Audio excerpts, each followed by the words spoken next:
Ron Dudley, University of Maryland Master Gardener Program.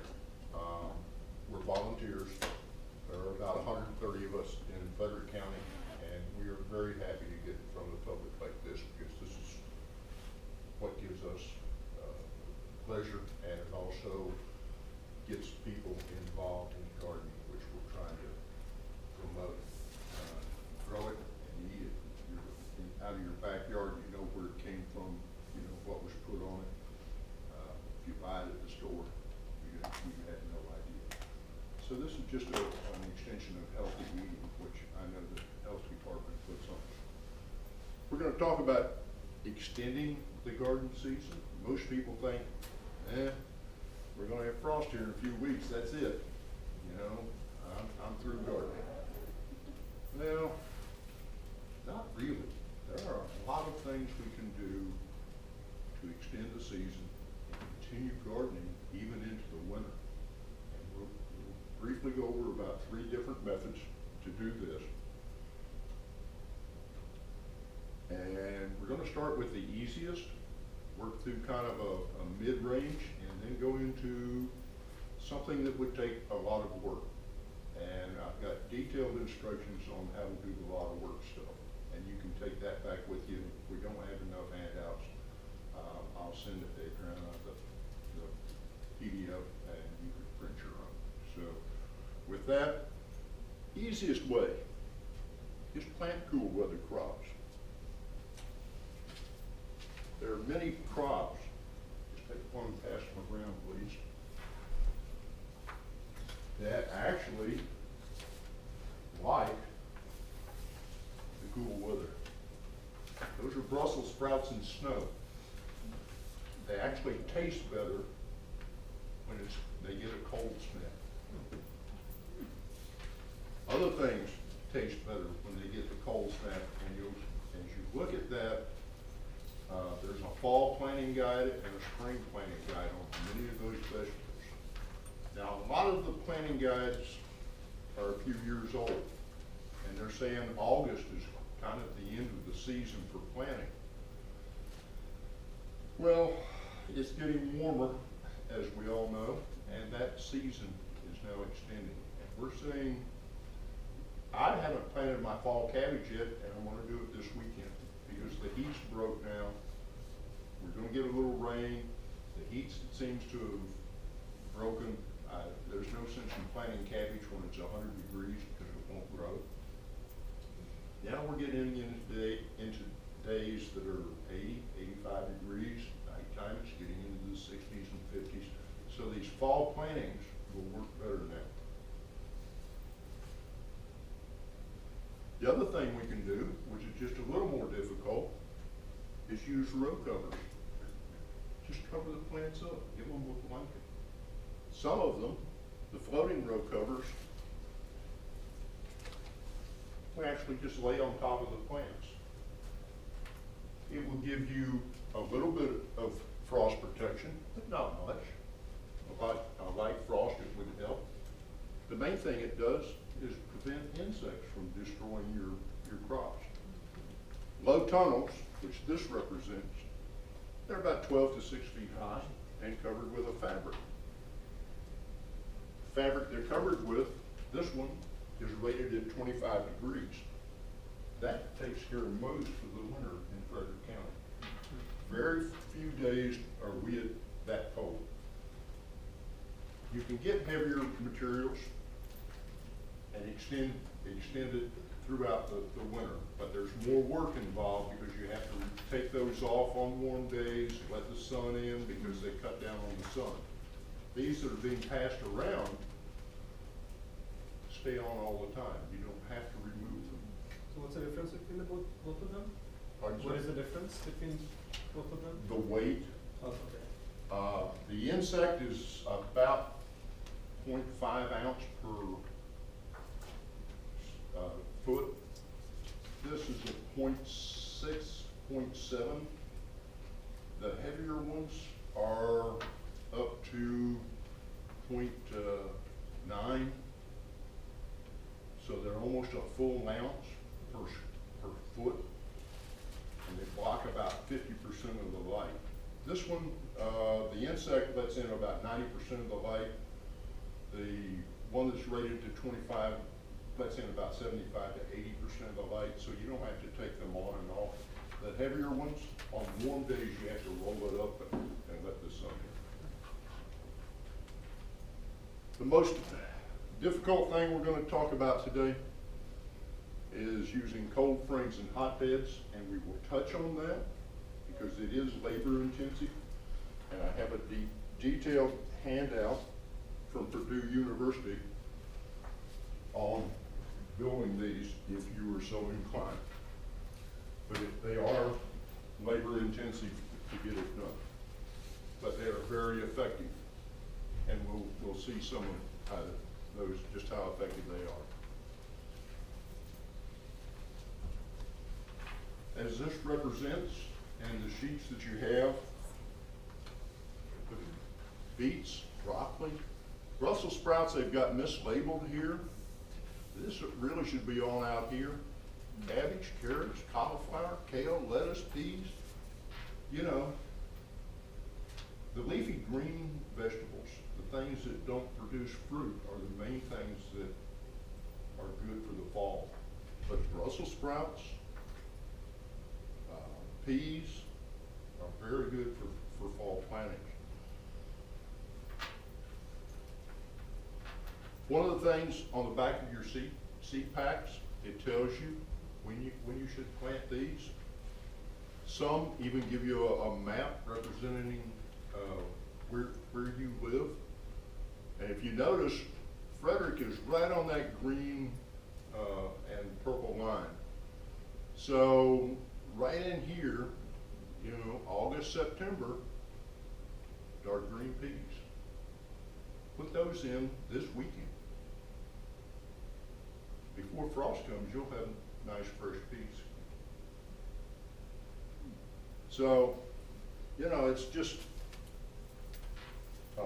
taking the time to prepare your soil again. You've just been raising tomatoes and other things.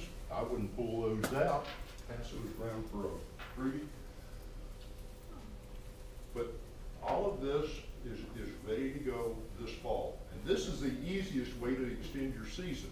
Just find out what you can plant, and that's on those handouts we give you, and plant it. This weekend is going to be a great weekend. Get a couple of hours in the garden.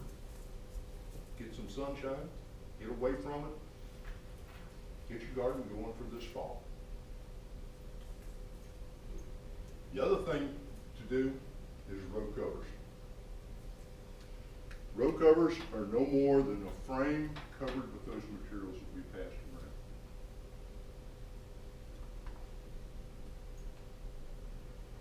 They capture the warmth. As the sun comes through, it holds it. The soil gets warm. At night, the soil radiates the heat, and it acts as a blanket to hold that warmth inside the row cover. Provides a healthier plant because it's warm and it's happy. Shields from the wind.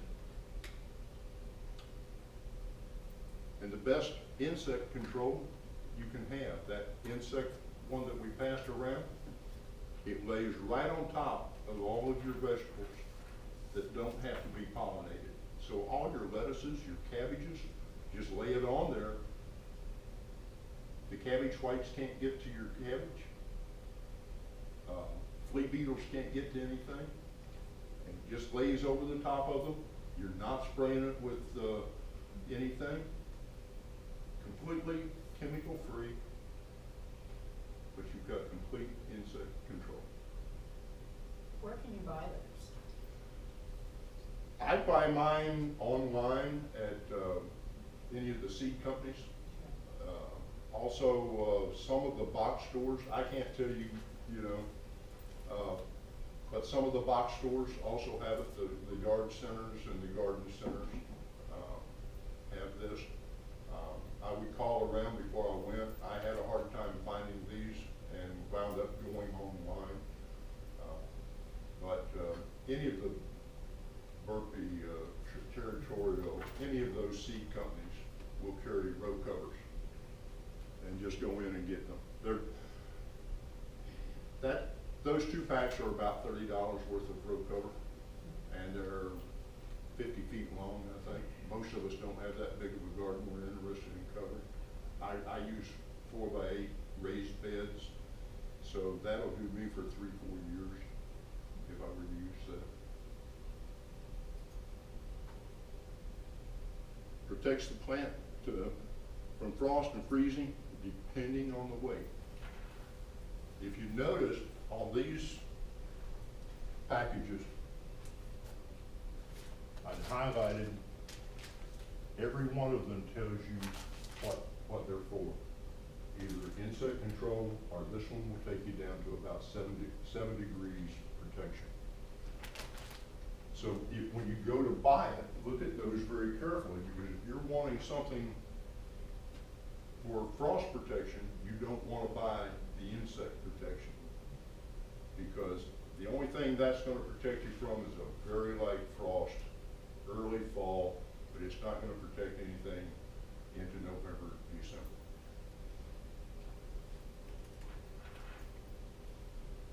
You plant earlier in the spring, later in the fall.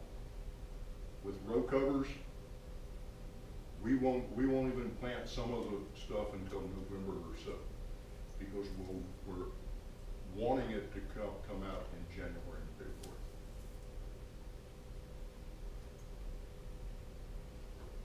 Floating row covers, see what it does? About 5 ounces a yard, and they're marked insect barrier.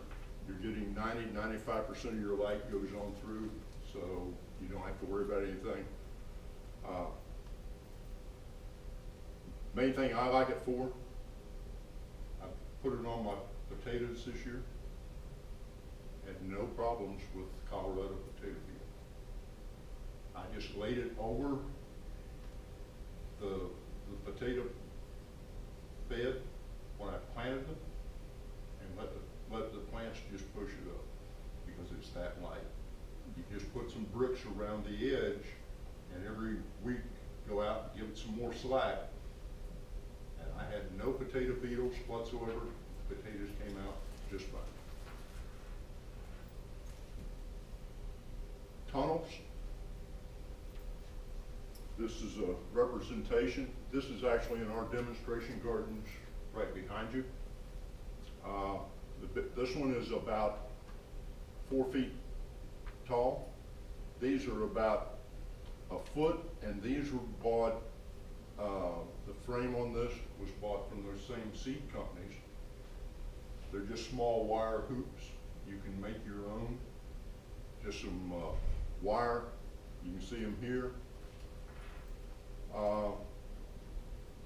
Some people stake the sides of their row cover, like it's shown here. This is 2 pieces of 1 inch by 2 inch lumber. You lay the edge of the row cover between those, put them together like a sandwich, nail those together with a few nails. Then on days you need to take it up, all you do is roll it. You can roll that up and down as you need to take that cover off, because once it starts getting hot, or if you get a day that's unusually warm in November, December, you know, it gets 50–60 degrees. Get those row covers off so that you can get some good ventilation and everything. But that makes it a lot easier to get this up. You can use most anything for this. PVC pipe. This is electrical conduit that you buy at the box stores. And the PVC, you take a 1 foot or an 18-inch piece of rebar steel, drive that into the ground, set the ends of this right over the rebar, and it holds it in place. If you use the PVC plastic, be careful. It will snap back on you. And people have gotten some bloody noses because they stand in front of it and put it down on there, and then they lose it, and it comes up and smacks you in the face. But you can use most anything. I've seen the rows made out of cattle fence that cut off an 8-foot section, stick one side on, loop it over, and then put the frame on. Take clothespins and hold it to that wire and go on back to business. Very easy, very inexpensive. So that protects from frost, This, but, these are set up to protect from frost. but they're not gonna protect them from insects. Well, if they're If they're in a tunnel. if they're on, you're gonna protect it from insects. Now, these were not set up to protect from insects. Right. And as the plants grew, we took the ends off to make it open. The only thing we wanted to do was shade the broccoli and the cabbage from the direct sun, because they don't like real hot. Those plants don't like hot. We were growing them in a demonstration garden. So the only thing we used was on the sides, left the ends open, and went on. This was set up earlier, and this was full of lettuce and spinach. And since it was completely enclosed, that gave us insect protection also. But it was set up primarily for frost. Once it frosts, you don't have to worry about the insects anymore.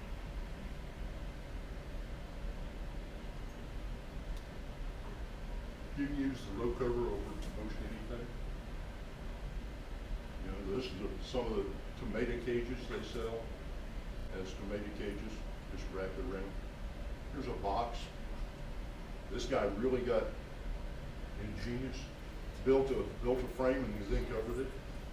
Moves it and sets it over his plants as he wants it. This is just some hardware cloth or wire with it draped over it. So you don't have to go in and buy this and build it. Just put it over wherever you want. How well do they work? Without row cover, with a row cover.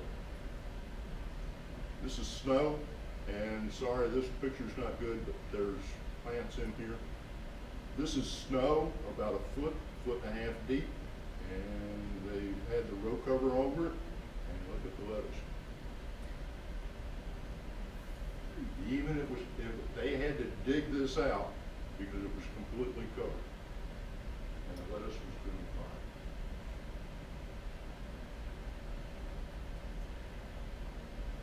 Cold frames and hotbeds. Now we're getting into things that are hard, and you've got detailed instructions on how to do this. We're going to go through it just so you know what's out there. Hotbeds and cold frames use growing plants to extend the season. You can have them fairly elaborate, fairly easy. This is a representation of one here. Welcome to come up and look at it later, and I'll talk to you about it one-on-one if you want. But you can build them several different ways, and you will see as we go through this, different ways to make hotbeds and cold frames. Now, a cold frame is like this with no way to heat it.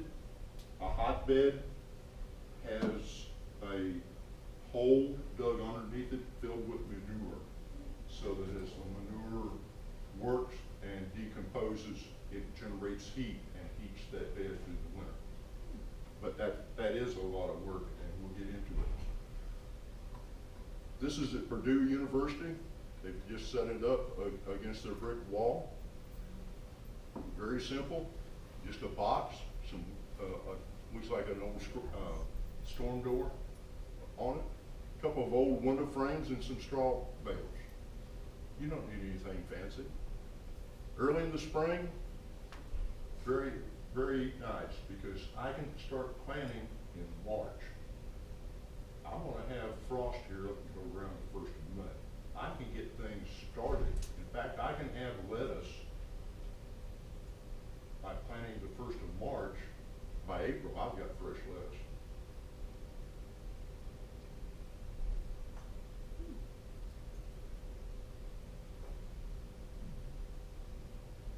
You get to start early and work on late. Look at this. Look. vegetables this gentleman's got.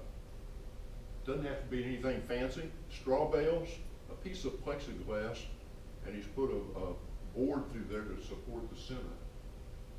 The only thing I would suggest there is a brick on each corner to try to hold it down if it got windy. Here's an old glass door or glass window, some straw bales again. And down inside there, you're gonna have vegetables.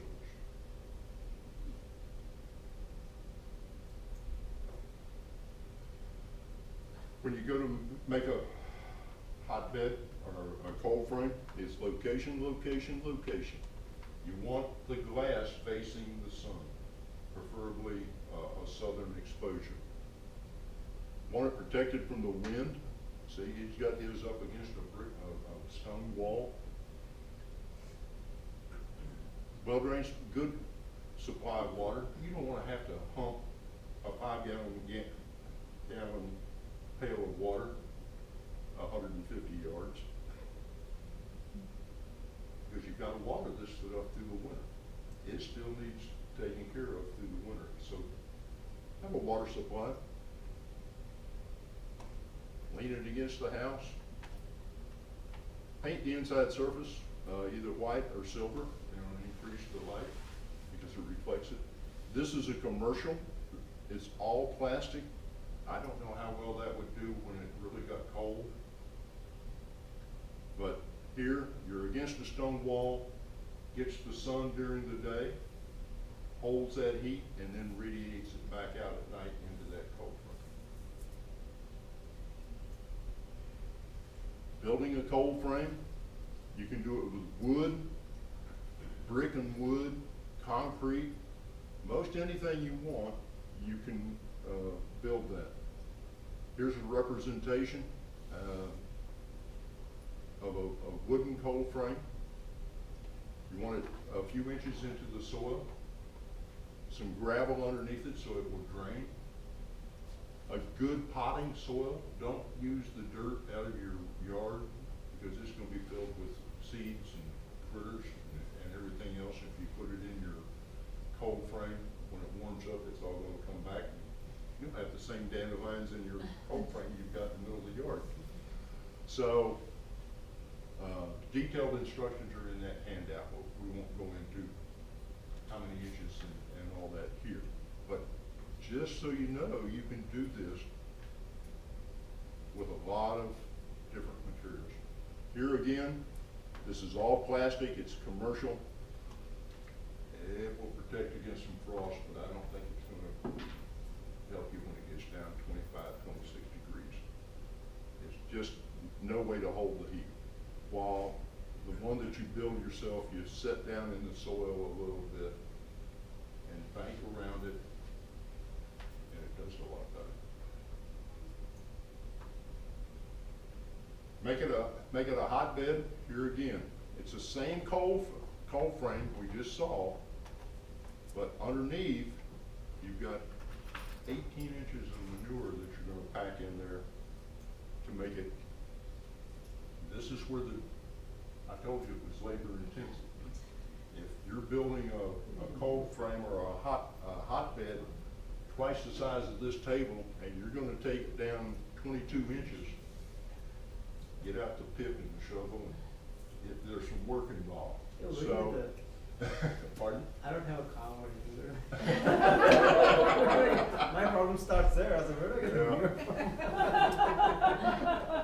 When you get the hole dug, you want to put some gravel or coarse cinders across the bottom so that you get good aeration.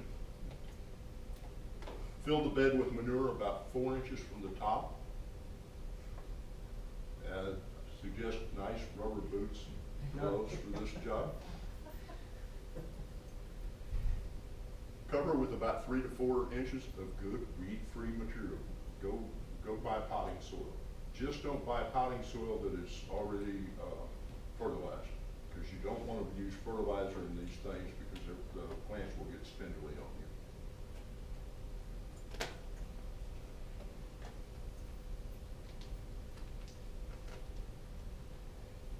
Growing medium, that's that potting soil. Just I break down and I buy commercial for my cold frame. This is what, if you use the soil out of your yard, you're just gonna transport everything there.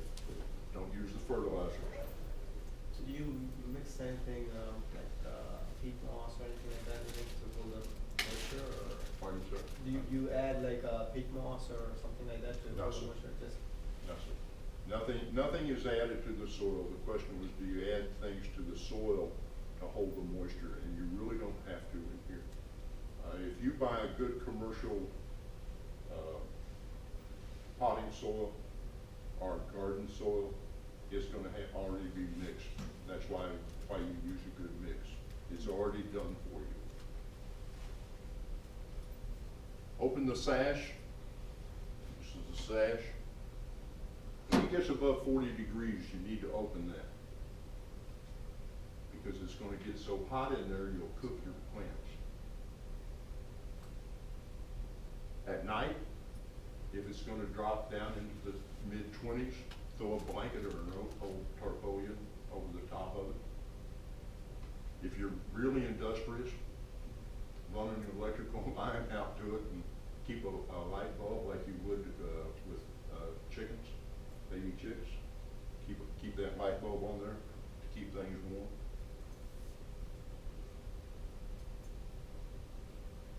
Apply water, preferably warm. Don't let that water that's sitting outside, it's 34 degrees. Don't pour that 34-degree water on a plant that's sitting in here and it's 65, 70 degrees. Take some time, go in the kitchen, run it where it's comfortable to your skin, take it out, be gentle.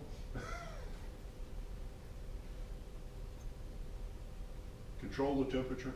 Again, ventilation. Open the sash. When it starts warming up, that sash needs to come up. If you want to spend the money, you can buy from some of the seed houses, the online places, thermostatically controlled device that will open and close this for you. That's what I'm talking about. You know, nobody said gardening was cheap. If you're into gardening to save money, you're in the wrong hobby. Fall and winter use, you can extend the season well past the normal by using up the these. Green salads, for instance, Thanksgiving and Christmas is easy. That's my hot box in January. It's that mix that you've got in front of you right there. So do you recommend the box over the framing? What you're wanting to do. Frame, you can run the length of this room. That cold frame, probably about the size of this table, a little larger, is what most people are going to be able to take care of. So this will get warmer than this and hold it through the winter. But the amount of work and the expense that goes into it is triple, more than triple. It's 100% more than what this is. To build this 50 feet by 8 feet costs $15 and maybe another $30 in material for the frame. We're good to go. A 4x8 box would be about $70 in lumber alone. And you have driven the first nail or screw, and you don't have a sash yet. The plexiglass sheet's another $30. So, it really starts adding up. That's why these are the most expensive. We went from easy, plant the seeds, to the row cover. Now we're talking about these because they are labor intensive and they're relatively expensive. Start seeds early in the fall. I'll plant some things probably November just to see if I can get lettuce into January.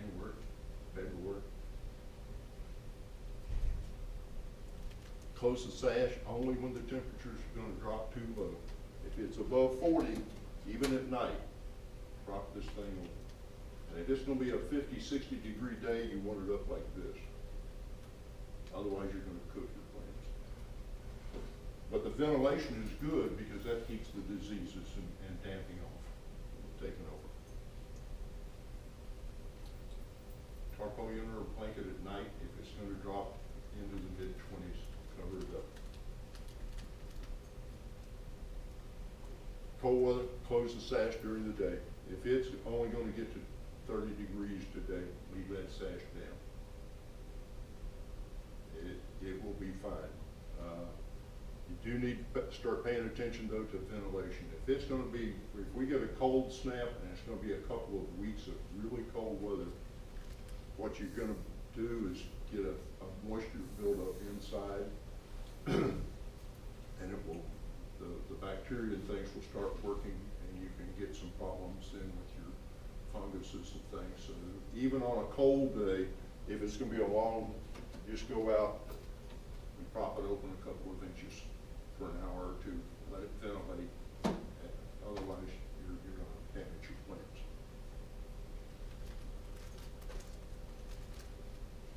We've got displays up here.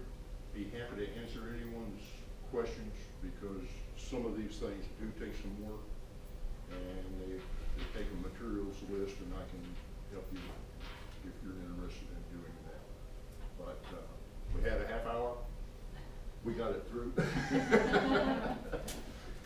And if you want references on road covers, University of Maryland at Extension UMD has several videos that steps you through building this.